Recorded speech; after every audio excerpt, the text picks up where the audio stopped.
दोस्तों, चीन ने अचानक से अपने रेगिस्तान में छोड़े 12 लाख खरगोश। दोस्तों, जब भी कुदरत से छेड़छाड़ करने की बात आती है तो चीन का नाम सबसे पहले लिया जाता है। फिर चाहे वह 100 करोड़ चिड़ियाओं को एक साथ मारकर इकोसिस्टम को तबाह करना हो या फिर इंडस्ट्रियलाइजेशन के चक्कर में पूरे के पूरे जंगल काट देना हो। लेकिन अब अचानक से रेगिस्तान में 12 लाख विदेशी खरगोश छोड़कर चीन ने जो दांव खेला है, या तो चीन को आबाद कर देगा या पूरी तरह से बर्बाद।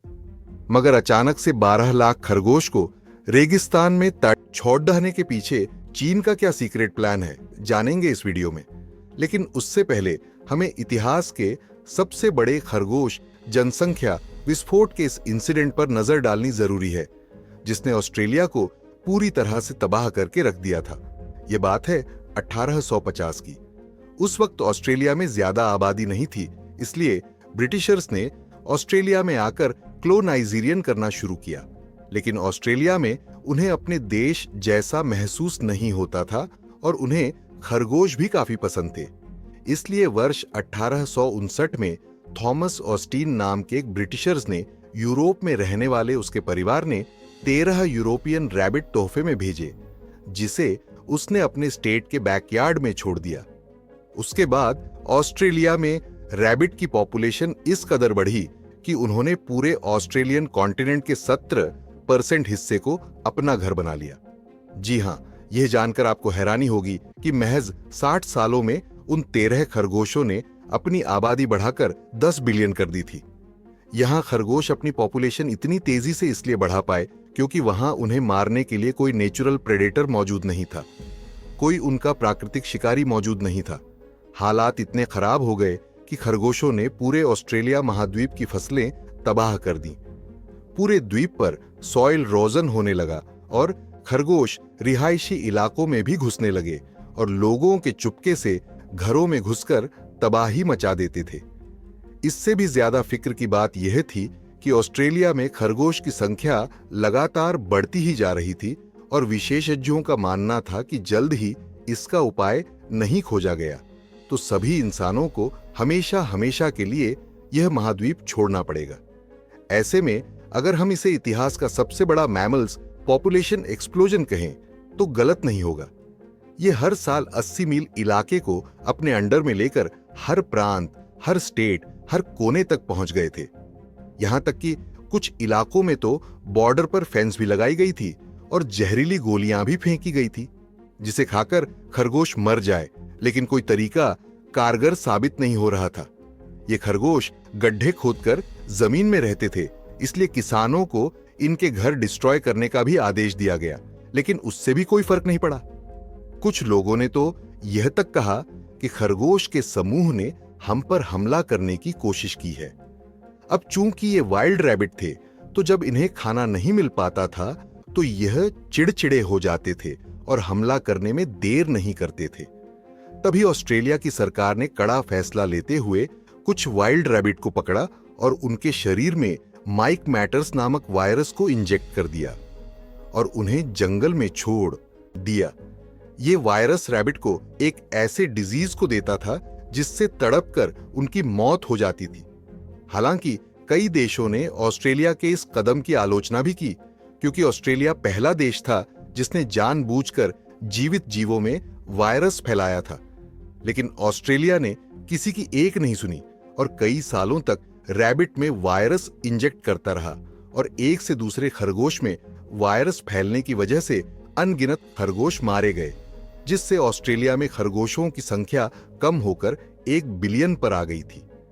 एक समय तो ऐसा था कि ऑस्ट्रेलिया के जंगलों में सिर्फ मरे हुए खरगोश ही दिखाई देते थे, लेकिन फिर बचे हुए रैबिट ने इस वायरस के खिलाफ अपनी इम्यूनिटी बिल्ड कर ली और अब उनके शरीर पर इस वायरस का कोई असर नहीं होता था, जो देखकर वहां के वैज्ञानिक लैब में ही एक और वायरस बनाने की कोशिश में लग गए।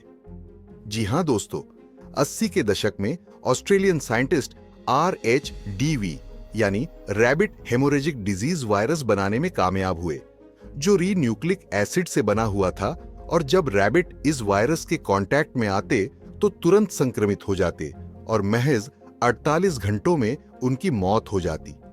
इस तरह साल 1996 आते आते इस वायरस ने ऑस्ट्रेलिया में 96% तक रैबिट की मौत कर दी और आज ऑस्ट्रेलिया में करीब 200 बिलियन रैबिट हैं, जिनका नियंत्रण बनाए रखने के लिए उन्हें कुछ जंगलों में ही रखा गया है। दोस्तों, ऑस्ट्रेलिया के इस दिल रैबिट प्रॉब्लम से दुनिया को एक सीख जरूर मिली कि जो जानवर जिस इलाके का है उसे वहीं रहने देना चाहिए, वरना दूसरे देश या महाद्वीप के डिफरेंट इकोसिस्टम में या तो उसकी मौत हो जाएगी या फिर वह अपनी संख्या इस कदर बढ़ा लेंगे कि उन्हें संभाल पाना नामुमकिन हो जाएगा। लेकिन यह सब जानने के बावजूद चीन ने एक ऐसा रिस्की कदम उठाया है जो या तो उसे आबाद करेगा या फिर बर्बाद। जी हां, हम बात कर रहे रेगिस्तान में अचानक से 12 लाख खरगोश छोड़ने की, चीन के बड़े दावों के बारे में। लेकिन चीन में हर साल दुनिया में किसी भी देश से ज्यादा यानी करीब 99 मिलियन खरगोश पैदा होते हैं, तो फिर उसने अपने जंगलों में 12 लाख विदेशी खरगोश क्यों छोड़े हैं? इसका कारण जानने के लिए मेन चीन के इतिहास के कुछ साल पीछे पलटकर देखना होगा।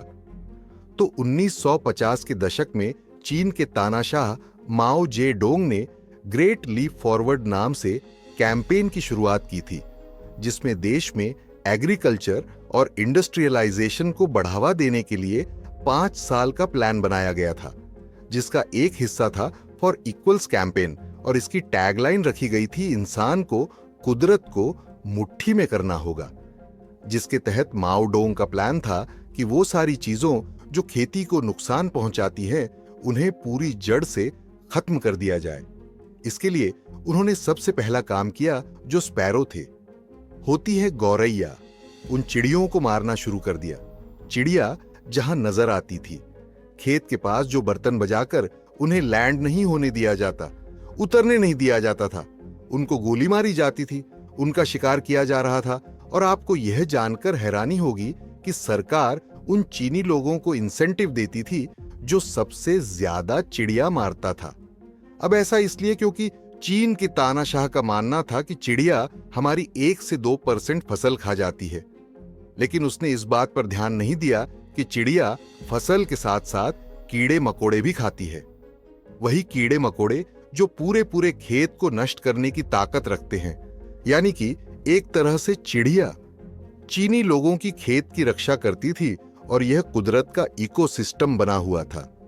लेकिन देखते ही देखते चीन ने अपने यहां मौजूद हर चिड़िया को मार दिया, जिससे कीड़े मकोड़े और चूहों की संख्या बढ़ने लगी और इन तीनों जीवन मिलकर पूरे के पूरे खेत तबाह करने शुरू कर दिए। जो देख चीनियों ने जहर छिड़क कर 1.5 बिलियन चूहे, 200 मिलियन पाउंड मक्खियां और 24 मिलियन पाउंड कीड़े मकोड़े मार दिए। लेकिन इसका असर खेत में अनाज पर भी पड़ा और चीन का एग्रीकल्चर तबाह हो गया, जिससे वहां अगले 4 सालों तक भयंकर भुखमरी फैली। करोड़ों लोगों की जान गई और कई जंगल सूखकर रेगिस्तान में बदल गए। और उस बेहुदा गलती का नतीजा चीन आज भी भुगत रहा है। जहां आज से करीब 30 साल पहले 90 के दशक में चाइना का रेगिस्तान 1 मिलियन स्क्वायर किलोमीटर बड़ा था, जो कि देश की कुल जमीन का 9.5 मिलियन स्क्वायर किलोमीटर का लगभग 5वां हिस्सा था। लेकिन साल 2015 आते आते चीन का रेगिस्तानी इलाका 2.6 मिलियन स्क्वायर किलोमीटर तक पहुंच गया।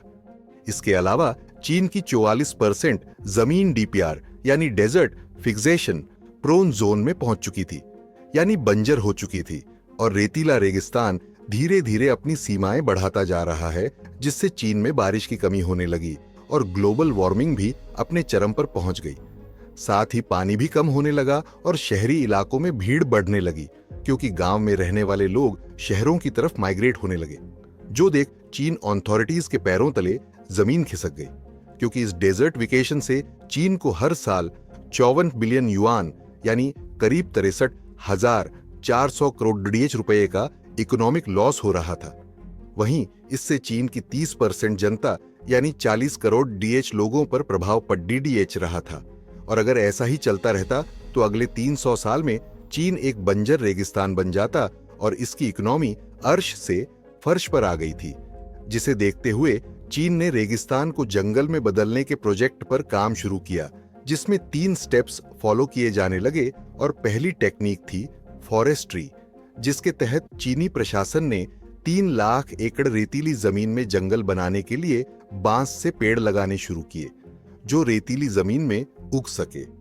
दूसरा कदम था एग्रीकल्चर, जिसके लिए रेगिस्तान के आसपास के गांव किसानों को इस जमीन पर खेती करने के लिए प्रेरित किया गया और उन्हें उस तरह की फसलों की खेती करने को कहा गया जो रेतीली जमीन पर कम पानी में पनप सके। इस तरह पहले फॉरेस्ट्री प्रमोट की गई, फिर एग्रीकल्चर प्रमोट किया गया और अब इकोसिस्टम को पूरा करने के लिए आखिरी प्रक्रिया बाकी थी, जो थी एनिमल हस्बेंड्री यानी पशुपालन। अब चीन के वैज्ञानिकों ने सालों तक रिसर्च किया कि इन जंगलों में कौन सा जानवर छोड़े जो नए इकोसिस्टम में पनप सके और अपनी संख्या भी बढ़ा सके, ताकि इनका पशुपालन करने वाले किसानों को भी आमदनी हो सके। और फिर रेक्स प्रजाति के रैबिट को चुना गया, क्योंकि चीनी लोगों को रैबिट खाना बहुत पसंद है, जिससे इन्हें पालने वाले किसानों ने बेचकर कुछ पैसे भी कमा सकते थे। इसके अलावा इस प्रजाति के खरगोश की खासियत होती है कि यह घास की जड़ों को तराशता है, जिससे ये जमीन की मिट्टी में खुदाई करके सुरंग बनाता है और फिर उसमें जाकर नीचे से घास की जड़ों को चरना शुरू करता है।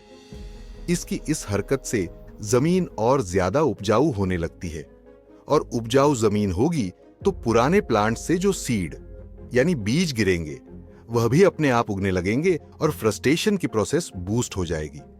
यानी कि खुदाई करना एक तरह से हल चलाने जैसा काम है।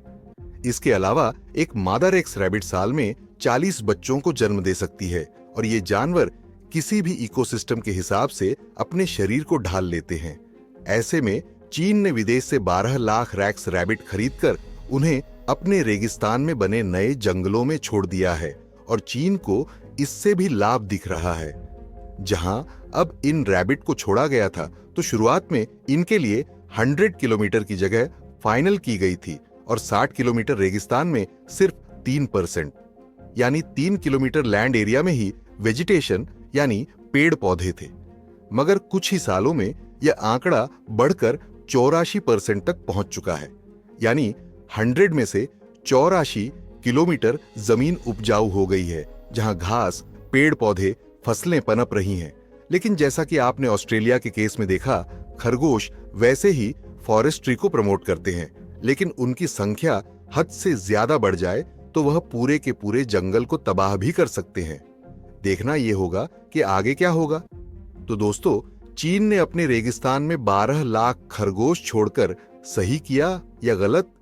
क्या भारत को भी चीन जैसा रिस्की प्लान बनाकर अपने थार रेगिस्तान को जंगल में बदलने की कोशिश करनी चाहिए या नहीं? इस बारे में अपनी राय जरूर बताइए।